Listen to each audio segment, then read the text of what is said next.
Welcome to Kidmissing TV. I am your host, Angelina Wilson. This is the case of Billy Martin, missing since August 10th, 1957 from Brazil, Indiana. He was 7 years old. If alive today, he would be 75 years old.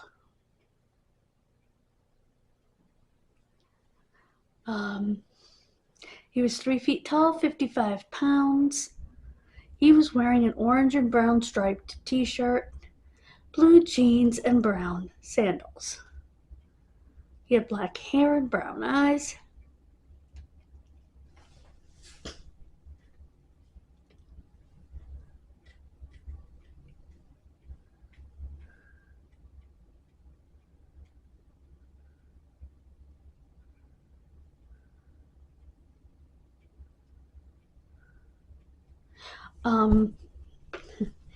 Billy came in about 2 o'clock that afternoon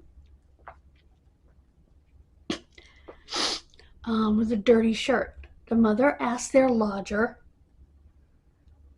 Harry Tex Higgins, to change his shirt on the front porch so he wouldn't bring dirt into the house because she was in the middle of cleaning. Then he sat outside and watched Billy and his 4-year-old brother play on tricycles.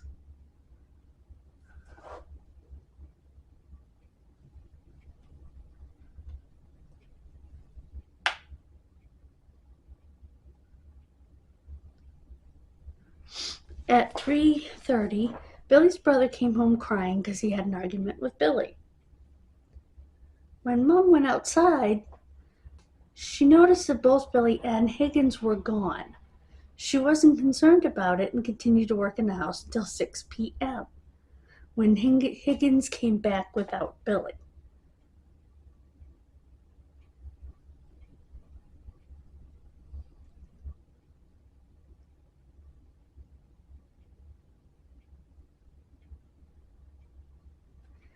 Higgins claimed that around 4 p.m. he saw Billy playing on Depot Street, which is nearby. They lived on North Colfax.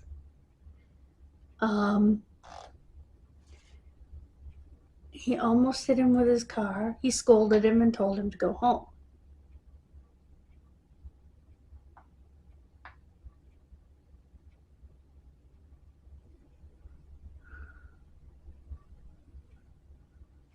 And of course, authorities, law enforcement, focused the investigation on Higgins and Billy's parents.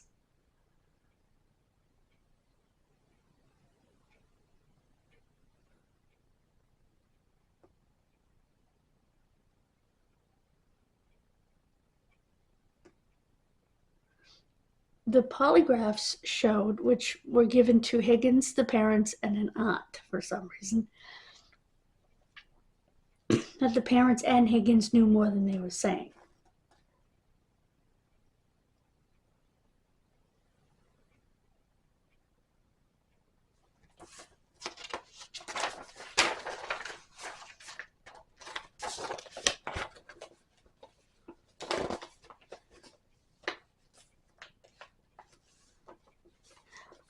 Billy's father was at National Guard training in Wisconsin, so he was completely cleared.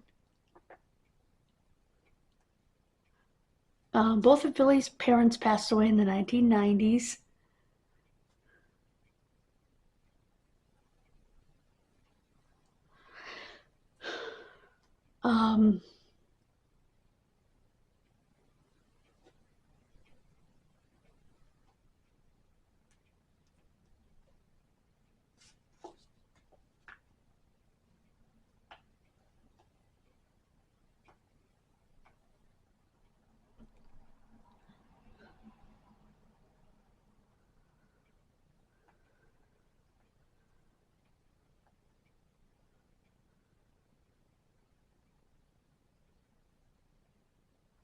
Okay, that's why the aunt. because Higgins was dating the aunt. That's why she was questioned. Now,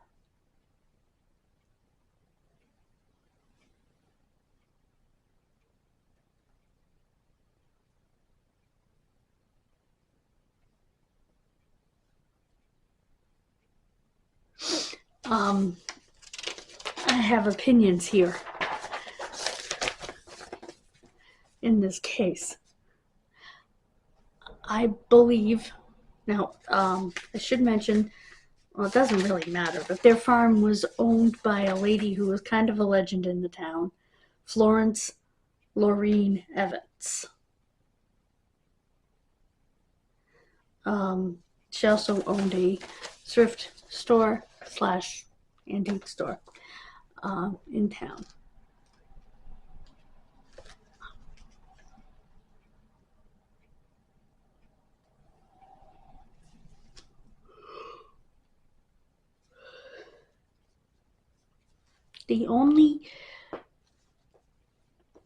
And I should mention that Harry Higgins, Tex, worked for the landlady on her farm. He was also dating the aunt, as mentioned. So, and the only criminal charge he ever had was wife desertion. So, I didn't know that was a criminal charge.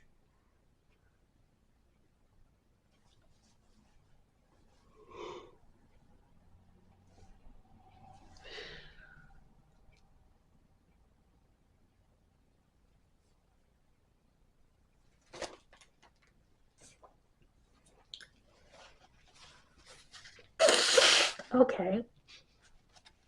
Now he says, after the fight between the brothers, he took Billy for a walk down the alley to see 2 dogs.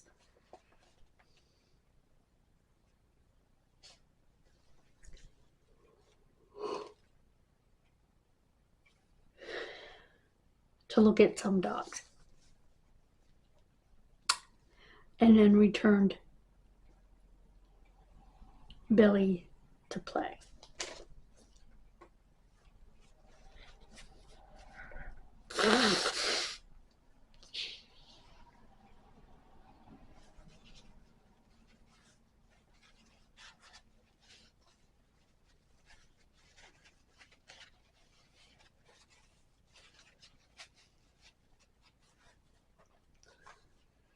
Okay, so 1 a.m. Dad finally makes it home from National Guard training to find, supposedly, Mom absolutely distraught. Yet she hadn't called police yet. He called police. What the? Why would you wait till 1 a.m. to call police for a missing 7-year-old? Especially well.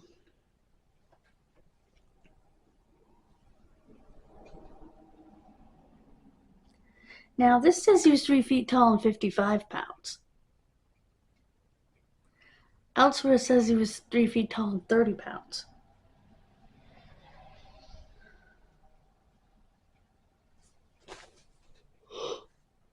Oh.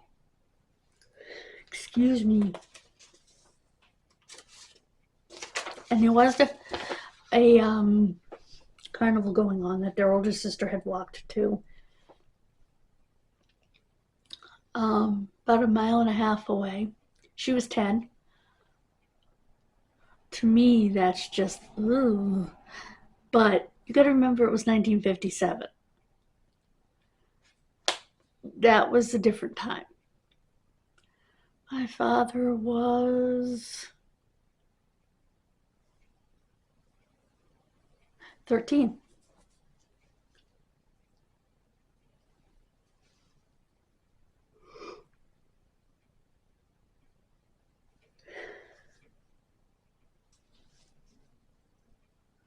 And Harry had claimed he washed his car. So when police, which is where he claims he was going when he almost hit Billy, it was a 1949 Pontiac.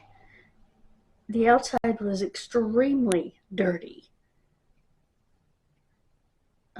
which perplexed police a little bit because he supposedly had just washed it.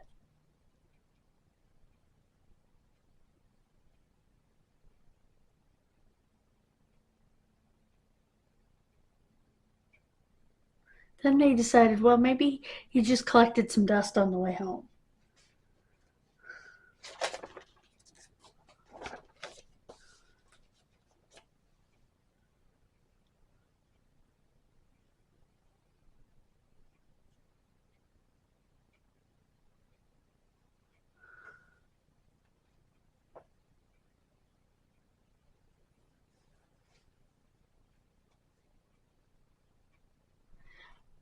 Both Tex and his girlfriend, the Aunt Elizabeth, showed extreme deception.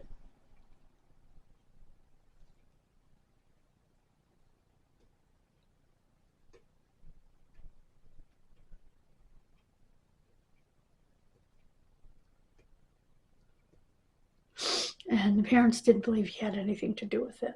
Are they really that naive?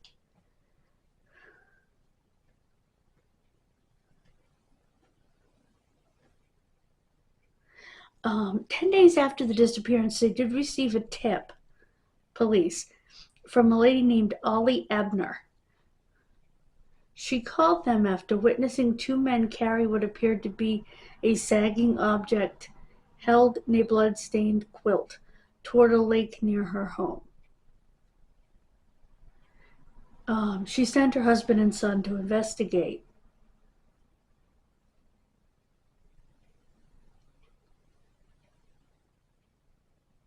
And they did find the quilt. They dragged the lake, but they did not find Billy. I should make it clear, the husband and son found the quilt. Police dragged the lake. Around the same time, a member of the volunteer search party discovered what appeared to be a freshly dug grave under an abandoned house near the Martin home. Once again, though, nothing.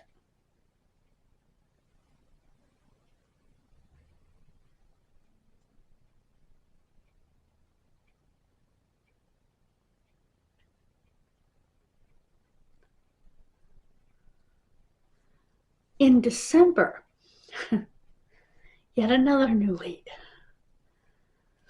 Police in Brighton, Colorado arrested 27-year-old Billy Stevens, a former carnival worker, after he had escaped from a mental institution, broken into a woman's home, stole her lingerie and perfume.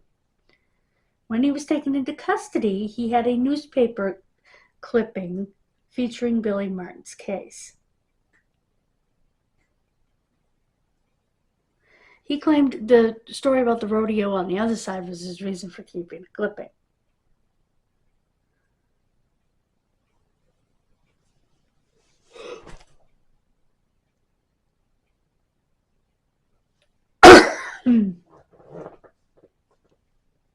Although he did admit he was working at the carnival in Indiana.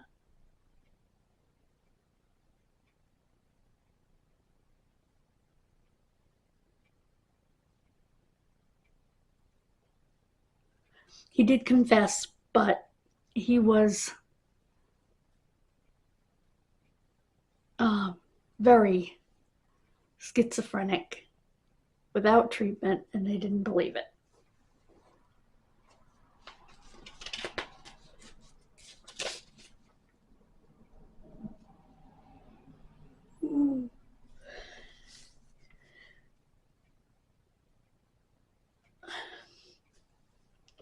They tried to set up a fund to aid the investigation. It reached $167, which was eventually donated to the local Boy Scouts. It's nice. Oops, sorry guys.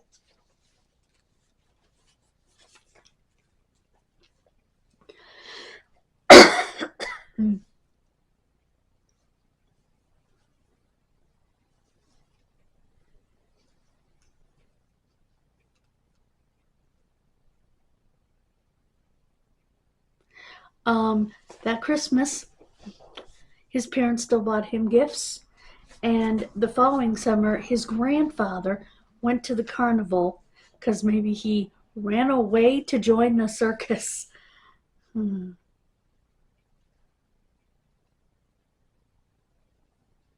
according to his mother, Florence, when Christmas morning did come and he wasn't there, she knew he was gone.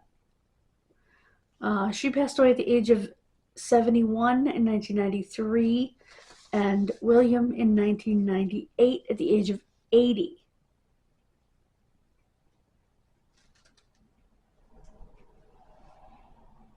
He does have a gravestone alongside his parents that reads, "Missing but never forgotten."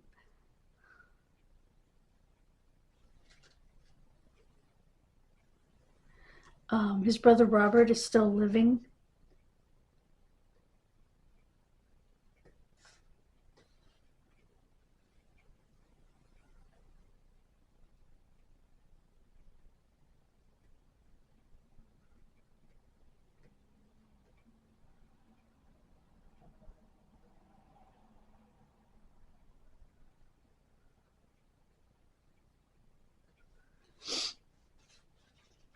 Billy's case is a source of urban legends, including that he was buried under Meridian Elementary School, which was being built at the time, and that he haunts it. Construction workers digging to make a pad for a new air conditioning unit did find a bone. 8-inch bone. That's a big bone. Too big for a 7-year-old little boy, I would think. Maybe not. Not sure. But anyway, turned out to be animal.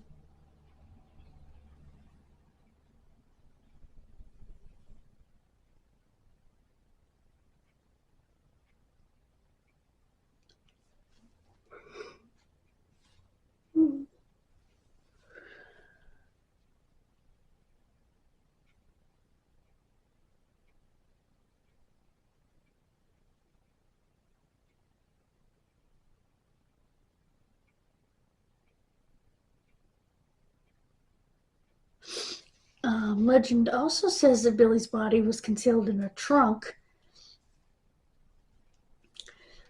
on the landlady's farm in the cluttered main house.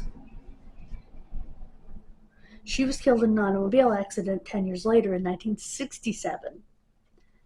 She left her entire estate to the local hospital. Legend goes that the trunk containing bones and t-shirt were sold or lost during an auction of Lorraine's main belongings. Others believe she unknowingly took the trunk to her thrift shop to be sold. However, when she died, the trunk was thrown away,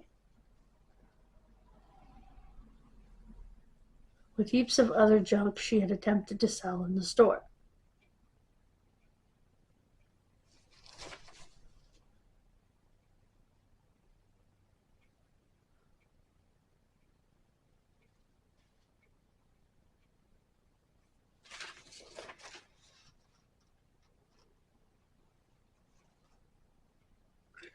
Excuse me.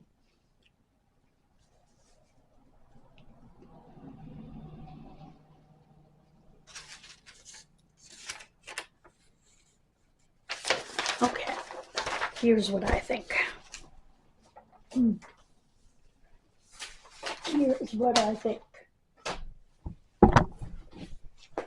One of two things happened. Either he did hit him with the car and took his body somewhere because he panicked, or when he took him down the alley to see the dogs, he actually took him somewhere and made him no longer living. Whether or not there was an intimate motive, we don't know. I don't think he was in a trunk at the landlady's house, however. And if the trunk was sold, or if the trunk was thrown out with other stuff, somebody would have been curious enough to open it. I don't think anybody just tosses out a trunk without opening it. Especially when you can feel that there's something jangling around in there.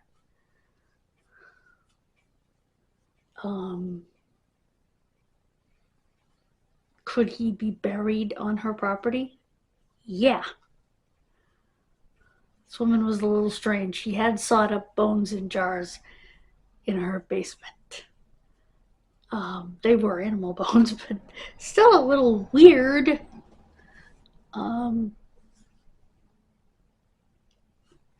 My opinion is he's most likely buried on her property. The thrift shop property is still, slash antique store property is still there in town. I don't know what's been done with her farm property, but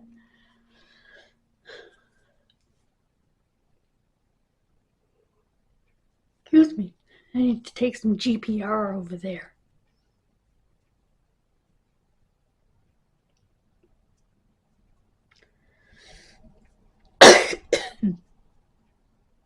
I also need DNA to compare him to does.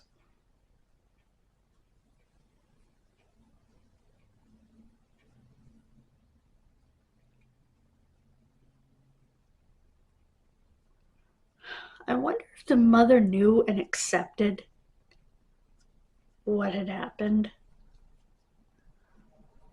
or he told her he hit him. And they agreed not to tell the police that. Father was in the dark. There has to be a reason the mother never called the police.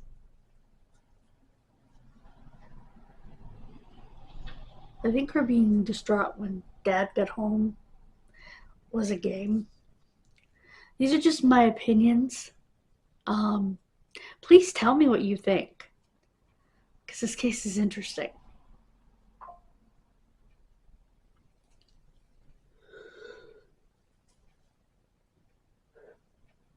Excuse me. A lot of twists and turns, a lot of urban legend, and a lot of other stuff,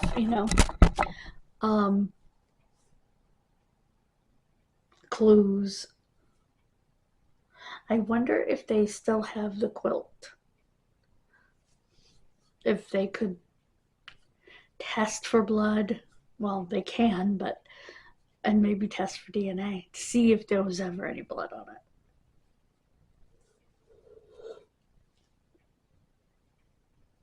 Excuse me.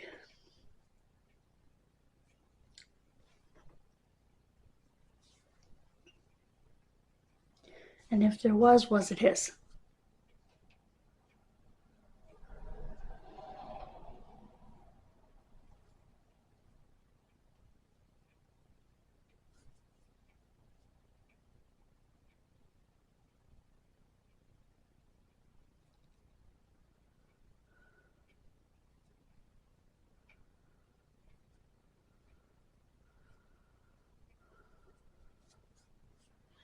So, yeah.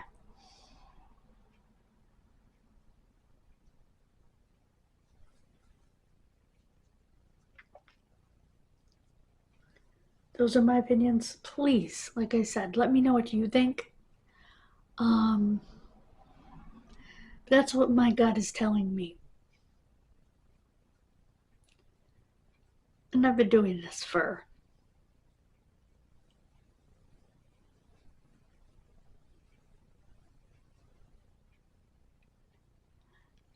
22 years.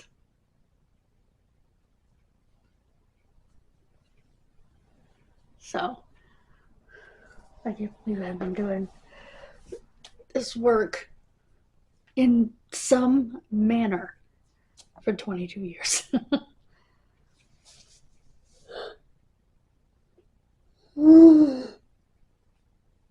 Excuse me. That's incredible.